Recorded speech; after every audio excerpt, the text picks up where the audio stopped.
이제 석 달 앞으로 다가온 미국 대선 관련 이야기를 이어가 보겠습니다. 미국 민주당 대통령 후보죠. 카멀라 해리스의 러닝메이트가 결정됐습니다. 부통령 후보로 현재 미네소타 주지사인 팀 월즈가 낙점이 됐습니다. 이로써 이제 11월에 열리는 미국 대선의 대진표가 확정이 된 겁니다. Hi, this is Tim. It's Kamala Harris. Good morning, Governor. I want you to do this with me. Let's do this together. Would you be my running mate? I would be honored, Madam Vice President. It'll be a privilege to take this with you across the country. Good evening, Philadelphia. So Pennsylvania, I'm here today because I found such a leader.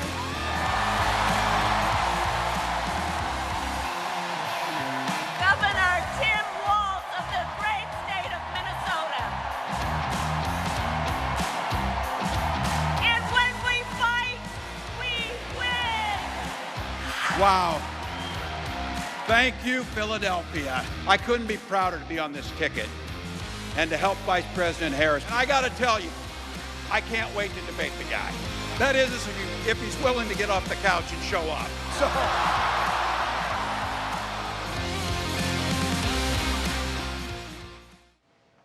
공화당은 트럼프와 벤스가 한 팀, 그리고 민주당은 해리스와 월즈가 한 팀이 돼서 이제 미국 대선 전개가 됩니다.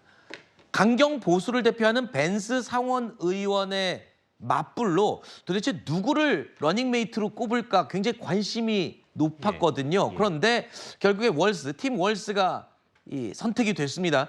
이게 어떤 분석이 지금 미국에서 나오고 있나요? 잘 선택한 것으로 대항마로 잘 골랐다는 평가가 나옵니까? 당초에는 좀 경합주에 좀 호소력이 있고 네. 좀 중도적인 색채가 강한, 왜냐하면 이 카멀라 해리스 후보 자체가 어떤 유색인종 대통령 후보로서 네. 상당히 진보적인 성향이 강한 것으로 보이잖아요. 네. 그렇기 때문에 부통령으로서는 오히려 좀 반대로 중도 성향의 후보를 좀 고를 것이라는 예상이 있었는데 네. 의외로 이 팀 월즈 같은 경우도 상당히 민주당스러운, 정말 민주당의 전통적 가치에 매우 부합하는 그런 후보입니다. 민주당스러운 게 어떤 건가요? 그러니까 아주 진보적이고요, 네. 개방적이고, 네. 그리고 낙태 문제라든지 네. 마약 문제, 동성애 이러한 문제에 있어서 상당히 그 개방적인 자세를 갖고 있어요. 그리고 흑수저 출신이라면서요? 예, 그래서 지금 현재 구도가 상당히 부통령 후보도 극좌나 극이라는 표현을 좀 들었지만 네. 매우 좌파적인 부통령 후보와 매우 우파적인 부통령 후보가 맞붙게 되는 네. 그런 양상인데요. 저는 해리스가 팀 월즈를 고름으로써 오히려 경합주에서 트럼프 대통령을 지지하는 사람들이 조금 더 많이 늘어나지 않을까라는 예상을 해요. 네. 왜냐하면 지금 미국 현재 마약이라든지 동성애, 청소년 문제, 교육의 문제에 있어서 그 불만들이 상당히 많거든요. 그런 점을 좀 해소할 수 있는 후보로는 조금 좀 리스크가 있지 않나, 그런 진단을 해봅니다. 지금 이렇게 말씀해 주셨어요. 팀 월즈 지금 민주당의 부통령 러닝메이트 후보로 지금 결정이 되면서 아주 전형적인 민주당 성향의 사람이다라고 하셨는데 트럼프 측에서는요 바로 이 점을 공격 포인트로 삼아서 지금 겨냥을 하기도 했습니다. Now, Donald Trump sees the world a little differently than us. He drove our economy into the ground. And make no mistake, violent crime was up under Donald Trump. These guys are creepy and yes, just weird as hell. That's what you see. We aren't going back. We aren't going back. 자, 해리스 러닝메이트로 팀 월즈 주지사가 선택됐다는 소식이 전해지자 트럼프 측은요, 땡큐, 고맙다고 했습니다. 이거는 우리도 있잖아요, 정치권에. 무슨 나 땡, 맞습니다. 누가 나오면 땡큐, 뭐 이런 표현이 있잖아요. 아마 그런 의미로 들립니다. 예, 맞습니다. 지금 어떻게 보면은 공화당과 굉장히 대척점에 있는, 지금 굉장히 최근에 여론조사를 봤을 때는 비등비등하게 나오고 있지 않습니까? 네. 중도로 누가 더 확장을 하느냐가 굉장히 중요한 포인트인데, 오히려 지금 해리스 후보가 함께하기로 한 그 월즈 미네소타 주지사 같은 경우에는 더 좌쪽에 있는 사람이란 말이에요. 네. 그래서 지금 여기에 있어서 어떤 보완적인 인물이 아니라 더 민주당을 집결시키는 공격적인 인물을 선택했다라는 평이 있거든요. 네네. 월즈 주지사 같은 경우에는 흑수저 출신인데 아버지가 6.25에 참전하셨다고 합니다. 아하. 그래서 돌아가시기 전에 주지사에게 19살인데 군대를 좀 갔다 와라라고 해서 한 20년 동안 군복무를 했었고 그리고 그 이후에 또 지리교사로서 공립학교의 지리교사로서 한 20년 정도 근무를 했었습니다. 뭐 풋볼 코치를 했었다라고도 하고요. 이런 살아온 이력 자체를 봤을 때에도 어떠한 공화당 인물들, 특히 트럼프 전 대통령과는 굉장히 대척점에 있는 부분들이 있는 것이죠. 그래서 지금 오히려 공화당에서 봤을 때는 이러한 중도 확장에는 오히려 좀 적은 것으로 보이는 이러한 부통령 후보를 낙점했다는 것. 근데 지금 반대로 봤을 때는 트럼프와 러닝메이트를 하고 있는 벤스 상원 의원 같은 경우에는 39살이거든요. 근데 이분이 지금 미국 내륙에 있어서의 노동자들의 복지를 중요하게 이야기를 하고 보호무역으로 힘을 실어줘야 된다라는 얘기를 하면서 오히려 이분이 지금 하고 있는 얘기도 친노동 이런 이야기들이 나오고 있다는 것이죠. 공화당에서 봤을 때 부통령 후보는 보수를 넘어서서 중도층에 확장하기 위한 어떤 어필을 하고 있는데 민주당의 그 부통령 후보 같은 경우는 오히려 지지층은 집결시킬 수 있을지언정 이런 중도층으로의 확장성이 떨어진다라는 판단 하에 지금 네. 공화당에서는 나와줘서 고맙다라고 이야기하는 것으로 보입니다. 네. 자, 오는 11월 미국 대선 승리의 추가 과연 어느 쪽으로 기울지 그리고 또 기울고 있을지 관심입니다. 여기저기에서 많은 전망들이 쏟아지고 있죠. 그 가운데 바로 이 사람에게 많은 사람들이 주목을 하고 있습니다. 앨런 리크먼 교수인데요. 이 교수가 어떤 사람이냐면요. 과거에 미국 대통령 10명 가운데 9명의 당선을 정확하게 예측했던 바로 그 사람입니다. I can't control what other folks call me. It's not something that I've asked for or solicited, but I can say I have an unsurpassed record of presidential prediction.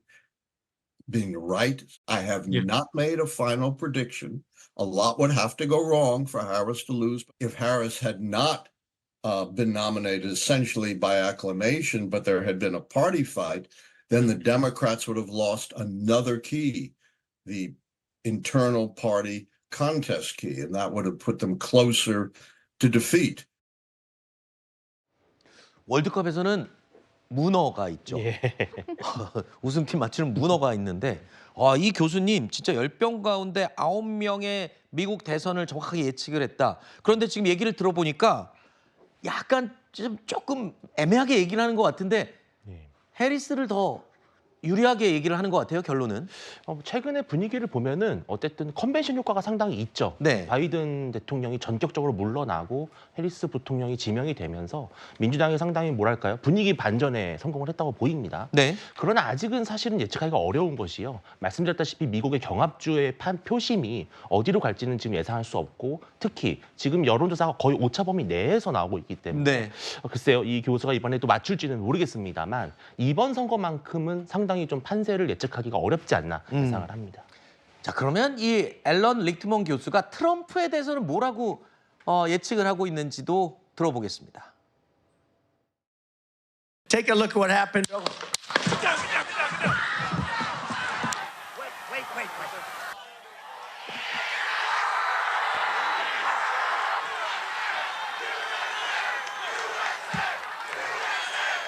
Donald Trump did have an opportunity when there was this groundswell of sympathy for him after the assassination to pivot and become unifier, not a divider. And he blew it. Donald Trump, showing that he had learned nothing from the assassination attempt. 자, 그러니까 얘기를 정리해 보면 이렇습니다. 1984년 이후에 10차례 대선 중 9차례의 결과를 정확하게 예측했다는 이 앨런 리크먼 교수. 지금 해리스 후보에 대해서는 현재로서 더 나쁜 상황이 벌어지지 않는 한은 패배하지 않을 것이다. 유리하다는 얘기로 해석이 되기도 하는데 또 트럼프에 대해서는요. 동정심이 최고조일 때 지도자가 될 기회를 가질 수가 있다. 암살 시도에서 배운 것 없다는 것을 스스로 보여줘야 된다. 뭐 이렇게 얘기를 했는데 저는 좀 애매하게 들리거든요. 여기서 맞으면 맞는 겁니까? 어떻게 보내는 건가요? 지금 리트먼 교수 같은 경우에는 84년 이후에 미국에서 있었던 10번의 대선 중에서 9번을 맞췄다라고 지금 알려져 있는데요. 저렇게 이분이- 말하는 거는 네, 그냥 어떻게 결과를 갖고 맞춰도 맞춘 거라고 얘기를 할 것 같아요. 네, 이분이 근데 나름대로 어떠한 13개의 열쇠라는 것을 그 본인이 설정한 것이 있습니다. 일단 집권당이 그 8개 이상의 항목에서 유리하면 집권당이 승리할 것이라고 예상을 하고 또 6개 이상에서 불리하면 패배한다 이렇게 예측하고 있는 어떤 단서들이 있는데요. 그게 어떤 거냐면 집권당의 의지 그리고 후보가 현직인지 여부 그리고 현직자의 카리스마, 도전자의 카리스마 이런 것들이거든요.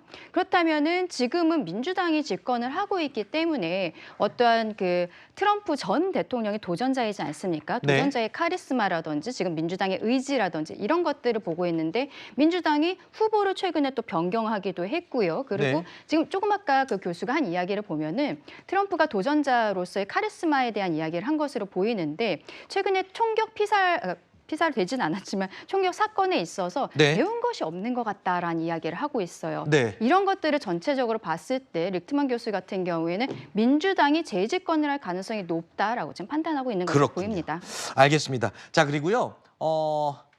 그 트럼프 후보가요. 최근 유명 인플루언서 유튜브 생방송에 출연을 했습니다. 그런데 이 방송에서 트럼프 대통령 후보가 이 진행자로부터 선물 2개를 받았습니다. 근데 그 선물이 좀 엄청납니다. 보시죠. I want to present to you this gift right here. I hope you like watches, Rolexes. Wow. Oh, that's a beautiful one. Thank you. Well, my boys said, well, that's such a big show. I don't know what you're doing, but you really are respected. Amazing. I mean, I appreciate it. you know, I go into other shows, nobody does a big deal about it. You can already see the gift. Yeah, I can. Wow. That is beautiful. Check out this wrap and let me know your honest thoughts. I think it's incredible. Song in here. Let's go. All right, cool. This is how you open it up. It is incredible. I'll get on the other side. Different kind of a guy.